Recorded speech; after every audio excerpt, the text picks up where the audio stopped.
ጥቃቅን ቡናማና ብዙ ጊዜ ዝቅ ተደርገው የሚታዩ ተልባዎች በአሁን ጊዜ በባህላዊ የተፈጥሮ ሕክምናና በዘመናዊ የባዮ ኦፕቲማይዜሽን የሰውነት አሰራር ማዘመን መካከል በኃይለኛ ትስስር የሚታዩ ናቸው። በየቀኑ አንድ የሾርባ ማንኪያ ከነዚህ አንጸባራቂ ፍሬዎች በምግብ እቅድ ውስጥ ካካተቱ ለሰውነቶ እጅግ ቀልጣፋ ባዮኬሚካል መሳሪያ ይሆናሉ። እዚህ ጠንካራ ቅርፊት ውስጥ ኦሜጋ 3 ፋቲ አሲድ፣ ባላስት ንጥረ ነገሮች፣ ፋይበርና ልዩ ሁለተኛ ደረጃ የእጽዋት ንጥረ ነገሮች በከፍተኛ ሁኔታ ተከማችተው ይገኛሉ። እዚህ በሜታቦሊዝም የምግብ መፈጨት ሂደት መዋቅር ውስጥ በጥልቀት ጣልቃ ይገባሉ። ይህ የዕለት ተዕለት ልማድ የምግብ መፈጨቱን ከፍ የሚያደርግ ብቻ ሳይሆን ሴሎቹንም ከውስጥ ሆነው ካልታወቁ የሰውነት መቆጣት፣ ሳይለንት ኢንፍላሜሽንና ከሆርሞን መዛባት ይከላከላል። ቁጥር 1 ተልባ እንደ አንጀት አስተዳዳሪ። የተልባ ፍሬዎች ነገሮችን በማስተካከል ረገድ ፍጹም መምህራን ናቸው። በምግብ መፈጨት ትራክት ውስጥ ከውሃ ጋር እንደተገናኙ የተልባው ይዘት እንደ ጄል ያለ ፈሳሽ ይፈጥራል። ይህም በአንጀቶ ሽፋን ላይ እንደ ለስላሳ መከላከያ ፊልም ይንሸራትታል። እነዚህን ሊሟሙ የሚችሉ የፋይበር ንጥረ ነገሮች ለተፈጥሯዊ ማለስለሻ ሆነው ያገለግላሉ።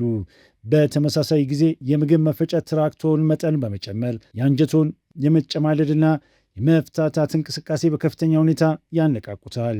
በየቀኑ መመገብ ማለት የውስጥ ሎጂስቲኮን የማጓጓዝ ሂደት ያለምንም ግጭት እንዲሰራ ፕሮግራም ማድረግ ማለት ነው። ድንዛዜና የሆድ ድርቀት ይወገዳሉ። በማይክሮባዮም በአንጀት ውስጥ ያሉ ጠቃሚ ባክቴሪያዎች ደግሞ ልዩ የምግብ ምንጭ ያገኛሉ።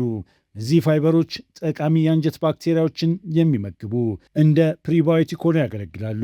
እነዚህ ማይክሮቦች ደግሞ ፋይበሮቹን ወደ አጭር ሰንሰለት ፋቲ አሲዶች ይለውጧቸዋል። ይህም የአንጀቶን ግድግዳ ያጠናክራል፣ የበሽታ መከላከል ስርዓቶን ከመሰረቱ ያስተካክላል። ቁጥር 2 ለልብና ለደም ስሮች ጥንቃቄ የተሞላበት ጥበቃ። በእያንዳንዱ የሾርባ ማንኪያ የተልባ ፍሬ ሰውነቶ በራሱ ሊያመርተው የማይችለውን አልፋ ሊኖሌኒክ አሲድ ኤኤልኤ የተባለውን ወሳኝ ኦሜጋ 3 ፋቲ አሲድ ወደ ሰውነቶ ያጥለቀልቃሉ። ይህ ፈሳሽ ወርቅ በየቀኑ እንደ ጠንካራ የሰውነት መቆጣት መከላከያ ሆኖ ይሰራል። አልፋ ሊኖሌክ አሲድ ኤኤልኤ በደም ሴሎቹ ሽፋን ውስጥ በመገንባት ፈሳሽነታቸውን ያሻሽላል። እንዲሁም በደም ስሮቹ ግድግዳ ላይ ያለውን ጫና ይቀንሳል። ውጤቱም የተረጋጋ የልብ ምትና የተስተካከለ የደም ግፊት ይሆናል። ምክንያቱም የደም ስሮች ለጭንቀት ስትረስ ይበልጥ በተለጠጠ ሁኔታ ምላሽ ይሰጣሉ። ይህ ለልብና የደም ስር ዕድሜዎ ረጅም መሆን የሚደረግ የዕለት ተዕለት ኢንቨስትመንት ነው። ይህም የደም ቧንቧዎቹ እንዳይደነድኑ ይከላከላል። በተመሳሳይ ጊዜም ደም ስሮ ስስ የውስጥ ግድግዳ ከመጎዳቱ በፊት ኦክሲዳቲቭ ስትረስ ኦክሳይዳዊ ጭንቀትን ያጠፋል። ቁጥር 3 ከሆርሞን መዛባት የሚከላከል ጋሻዎ። ተልባ በዚህ ምድር ላይ ካሉ ከማንኛውም እጽዋት በበለጠ እስከ 800 እጥፍ የሚደርስ ሊግናን ይዘዋል። እነዚህ ሁለተኛ ደረጃ የእጽዋት ንጥረ ነገሮች ፊቶኤስትሮጂን እና አንቲኦክሲዳንት ሆነው በተመሳሳይ ጊዜ ያገለግላሉ። በየቀኑ ሲወሰዱ ሰውነቶ የሆርሞን ሚዛንን በቀስታ እንዲያስተካክል ይረዱታል። ሊግናኖች ከኤስትሮጂን ተቀባዮች ጋር የመያያዝ አስደናቂ ችሎታ አላቸው።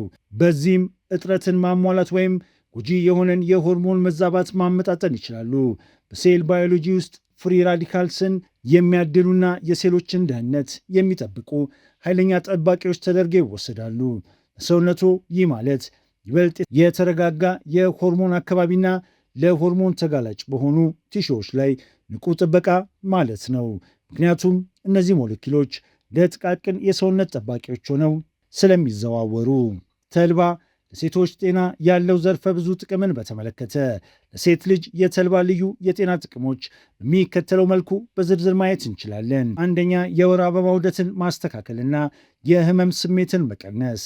ምንም እንኳን ከላይ በቁጥር 3 ስለ ሆርሞን ማመጣጠን በጥቂት ቢጠቀስም ይህ ጉዳይ በተግባር ለሴቶች ምን ማለት እንደሆነ አያብራራም። ተልባ ውስጥ ያሉት ሊግናኖች የሴትነት ሆርሞን የሆነውን የኢስትሮጂን መለወጥ ያስተካክላሉ። የወር አበባ መዛባትን ያስተካክላል። ሰውነት በቂ እንቁላል እንዲያመርትና የወር አበባ ዑደት የተስተካከለ እንዲሆን ያግዛል። የህመም ስሜት ይቀንሳል።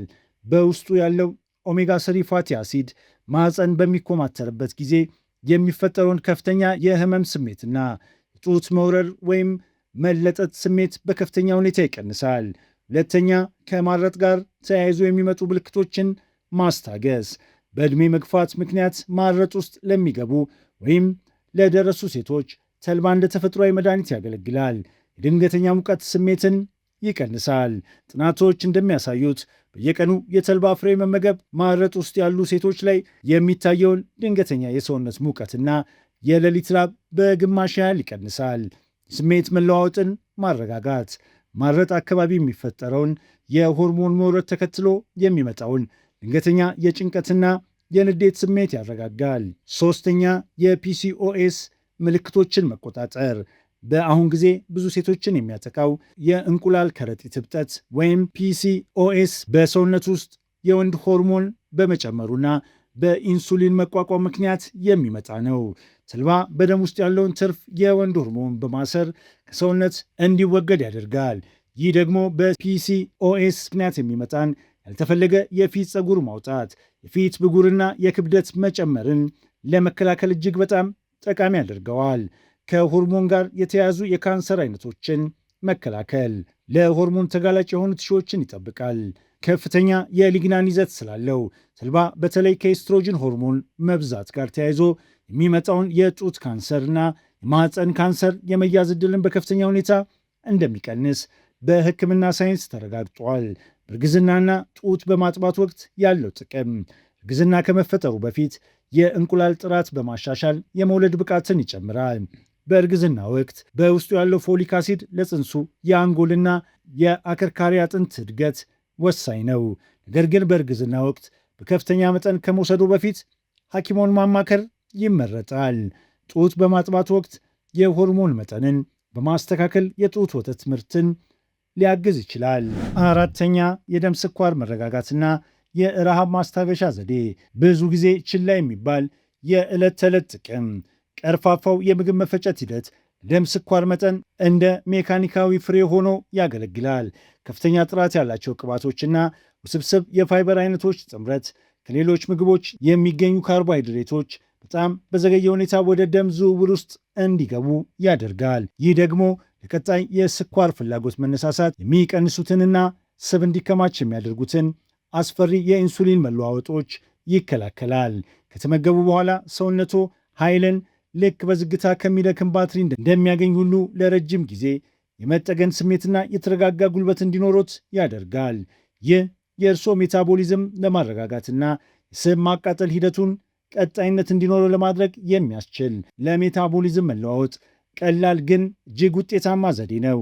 ቁጥር 5 የሴሎች እርጥበት ከውስጥ ወደ ውጭ። በሴሎች ውስጥ የሚከናወነው ነገር ከውጭ በግልጽ ይታያል። የኦሜጋ ስሪ ፋቲ አሲድ የሰውነት መቆጣት የመከላከል አቅም በተከታታይ ከ2 እስከ 3 ሳምንት ከተመገቡት በኋላ በቆዳ ላይ መታየት ይጀምራል። የዕለት ተዕለት የተልባ ፍሬ ፍጆታ የቆዳውን የሊፒድ ሽፋን ያጠነክራል። ይህ ማለት አነስተኛ እርጥበት እንዲተንና ጎጂ የሆኑ ውጫዊ ነገሮች በቀላሉ ወደ ቆዳ እንዳይገቡ ያደርጋል። የቆዳ መቅላት ይጠፋል። ቆዳ ይበልጥ ብሩህ ሆኖ ይታያል።